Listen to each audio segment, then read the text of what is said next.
Hello everyone, आज हम discuss करेंगे प्रिसीजन फार्मिंग का एक next topic image processing and interpretation के बारे में। एज ऑलवेज हम टॉपिक के मीनिंग से स्टार्ट करते हैं कि एक्चुअल में इमेज प्रोसेसिंग एंड इंटरप्रिटेशन का क्या मतलब है। इमेज प्रोसेसिंग या इंटरप्रिटेशन को हम एनालिसिस बोलकर समझ सकते हैं कि इंटरप्रिटेशन का मतलब होगा एनालिसिस करना। तो इमेज प्रोसेसिंग या फिर एनालिसिस को का मतलब है कि जब हम किसी भी लैंड फीचर की रिमोटली इमेज लेते हैं, यानी कि दूर से जब इमेज ली जाती है तो उस इमेज में डिफरेंट टाइप के ऑब्जेक्ट्स को आइडेंटिफाई करने की प्रोसेस जो है वो इमेज प्रोसेसिंग या इंटरप्रिटेशन है।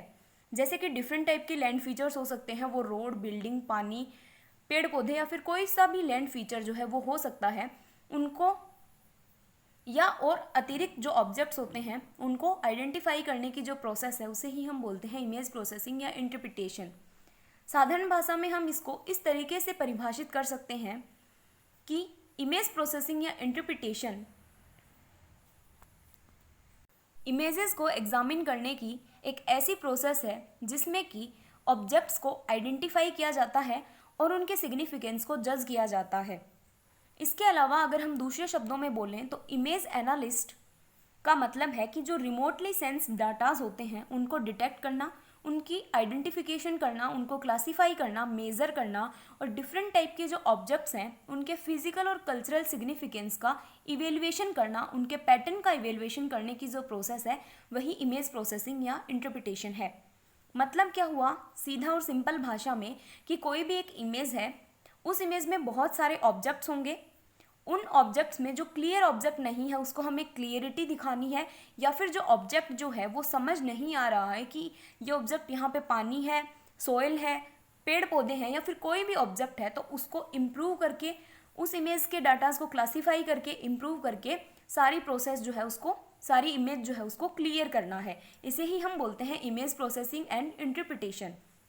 ये जनरली रिमोटली सेंस जो डाटा होते हैं उनके लिए ही यूज़ की जाती है। रिमोटली सेंस डाटास का मतलब है कि जो डाटा सैटेलाइट वगैरह से कलेक्ट किए जाते हैं, जो दूर से कलेक्ट किए जाते हैं, क्योंकि अगर कोई पर्सन पास जाके किसी इमेज को कलेक्ट करता है तो उसको तो पता ही होगा कि वो पर्टिकुलर ऑब्जेक्ट किस चीज़ का था। तो ये जनरली रिमोटली सेंस डाटास के लिए ये प्रोसेस जो है वो यूज़ की जाती है। जितनी ये प्रोसेस पढ़ने में इजी है उतनी इजी एक्चुअल में करने में नहीं होती है। इमेज प्रोसेसिंग एंड इंटरप्रिटेशन की जो प्रोसेस है वो काफ़ी लेंदी प्रोसेस है, पर हम इसे इजीली समझने की कोशिश करेंगे। अब इमेज प्रोसेसिंग और इंटरप्रिटेशन के लिए कुछ प्रोसीजर को फॉलो करना पड़ता है, तो वो प्रोसीजर ये है। इसमें इमेज प्रोसेसिंग और इंटरप्रिटेशन में 6 जो प्रक्रियाएं हैं, 6 जो प्रोसीजर हैं वो सम्मिलित होते हैं, जिसमें पहला है प्री प्रोसेसिंग, सेकंड है इमेज एनहेंसमेंट, थर्ड है इमेज क्लासिफिकेशन, फोर्थ है स्पेशियल फीचर एक्सट्रैक्शन, फिफ्थ है measurement of bio Jio physical parameters and sixth है ज्योग्राफिकल इंफॉर्मेशन सिस्टम, जिसे कि आप शॉर्ट में GIS के नाम से जानते हैं।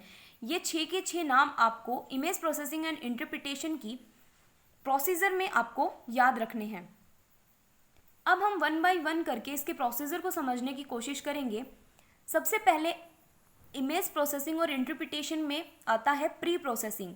सपोज कि हमने रिमोटली सेंस डाटा के थ्रू जो इमेज कलेक्ट की गई हैं उससे एक इमेज को लिया है। प्री प्रोसेसिंग में हम क्या करते हैं, जो पर्टिकुलर इमेज ली गई है उस इमेज में करेक्शंस तो होंगे, कुछ ना कुछ करेक्शन होंगे। जब इमेज इतनी दूर से ली गई है तो जो करेक्शंस होते हैं वो 2 टाइप के करेक्शंस आ सकते हैं। पहला होता है रेडियोमेट्रिक करेक्शन या फिर जियोमेट्रिक करेक्शन। कोई भी इमेज होगी उसमें 2 टाइप के करेक्शंस हो सकते हैं, रेडियोमेट्रिक करेक्शन और जियोमेट्रिक करेक्शन। तो प्री प्रोसेसिंग में हम उन करेक्शंस को दूर करने की कोशिश करते हैं। अगर रेडियोमेट्रिक करेक्शन है तो उसको दूर करेंगे, या जियोमेट्रिक करेक्शन है तो उसको दूर करेंगे। रेडियोमेट्रिक करेक्शन क्या होता है कि जब सेंसर के आसपास के वातावरण के द्वारा जब कोई करेक्शन आता है तो उसे हम बोलते हैं रेडियोमेट्रिक करेक्शन। और जब अर्थ जो है, हमारी अर्थ या पृथ्वी जो है वो रोटेट होती रहती है एनी टाइम, तो अर्थ की रोटेशन के कारण इमेज में जो करेक्शन आता है उसे हम बोलते हैं जियोमेट्रिक करेक्शन। तो प्री प्रोसेसिंग की जो प्रोसेस है उसके अंतर्गत हम जियोमेट्रिक और रेडियोमेट्रिक करेक्शन जो है उसको इम्प्रूव करने का प्रयास करते हैं या फिर उसको हटाने का काम करते हैं। अल्टीमेटली हमें क्या करना है, इमेज को हमें एकदम क्लियरिफाई बनाना है। तो आपको ध्यान रखना है कि प्री प्रोसेसिंग में हम क्या करते हैं, करेक्शंस को रिमूव करने का काम करते हैं या उनको सही करने का काम करते हैं। और करेक्शंस कौन सी, रेडियोमेट्रिक और जियोमेट्रिक, और ये दोनों करेक्शन किसके कारण होती हैं ये भी आपको ध्यान में रखना है। सेकेंड जो प्रोसेस है वो है इमेज एनहेंसमेंट। जैसा कि नाम ही बता रहा है, एनहेंसमेंट का मतलब हुआ इम्प्रूव करना। लेकिन क्या इम्प्रूव करना, तो इस इमेज एनहेंसमेंट में हम इमेज की क्वालिटी को इम्प्रूव करते हैं ताकि इसकी जो विजुअल अपीयरेंस है वो बहुत अच्छी हो जाए। तो इमेज एनहेंसमेंट करने के लिए हम एक टेक्निक यूज करते हैं जिसे हम बोलते हैं ग्रे लेवल स्ट्रेचिंग। तो इमेज को इम्प्रूव करने के लिए हम एक सिंपल टेक्निक या सिंपल मेथड को यूज कर सकते हैं, linear grey level stretching technique. इस टेक्निक में हम क्या करते हैं, पिक्सल्स, अब पिक्सल क्या होते हैं, कोई भी जो इमेज होती है वो बहुत सारे छोटे छोटे पिक्सल्स से मिलके बनी होती है। तो इस type linear grey level stretching type के मेथड में हम पिक्सल्स जो है उनकी एक थ्रेशोल्ड वैल्यू जो है वो चूज कर लेते हैं, एक लो या मिनिमम थ्रेशोल्ड वैल्यू चूज कर लेते हैं।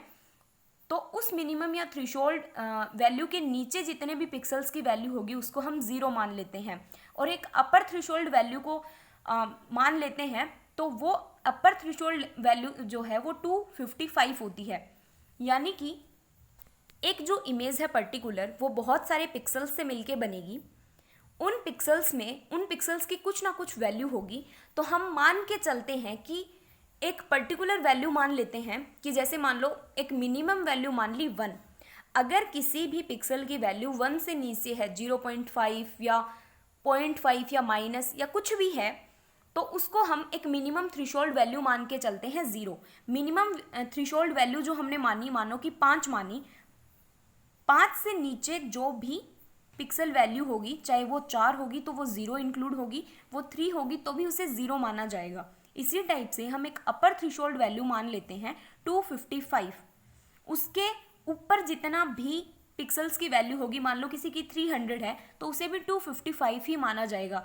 यानी कि जो पिक्सल की वैल्यू है वो अब 0 और 255 के बीच में ही होगी।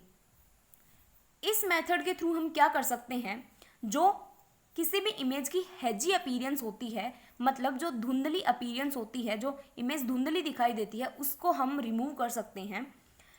और जो कॉन्ट्रास्ट कैरेक्टर्स होते हैं किसी भी इमेज के, उनको हम इम्प्रूव कर सकते हैं लीनियर ग्रे लेवल स्ट्रेचिंग में। नेक्स्ट प्रोसेस आती है इमेज क्लासिफिकेशन। इमेज क्लासिफिकेशन का मतलब हुआ कि अब हम डिफरेंट लैंड कवर्स के टाइप के आधार पे हम इमेज को क्लासिफाई करेंगे। अब लैंड कवर या लैंड फीचर्स हो सकते हैं, जैसे ब्राइटनेस, कौन से पर्टिकुलर ऑब्जेक्ट की ब्राइटनेस कैसी है या फिर उसका कलर कैसा है। इस इंफॉर्मेशन के हिसाब से हम इमेज को क्लासिफाई कर सकते हैं। अब क्लासिफिकेशन की जो प्रोसेस होती है वो 2 तरीके से हो सकती है, सुपरवाइज्ड क्लासिफिकेशन या अनसुपरवाइज्ड क्लासिफिकेशन। सुपरवाइज्ड क्लासिफिकेशन वहाँ किया जाता है जहाँ पर उस इमेज से पर्टिकुलर जिस भी लैंड कवर को एक्सट्रैक्ट करना है उसके स्पेक्ट्रल फीचर्स के बारे में हमें पता हो। यानी कि पहले से स्पेक्ट्रल फीचर्स के बारे में जब पता होगा वहाँ पर सुपरवाइज्ड क्लासिफिकेशन किया जाएगा, और उन एरियाज़ को कहा जाता है ट्रेनिंग एरियाज़।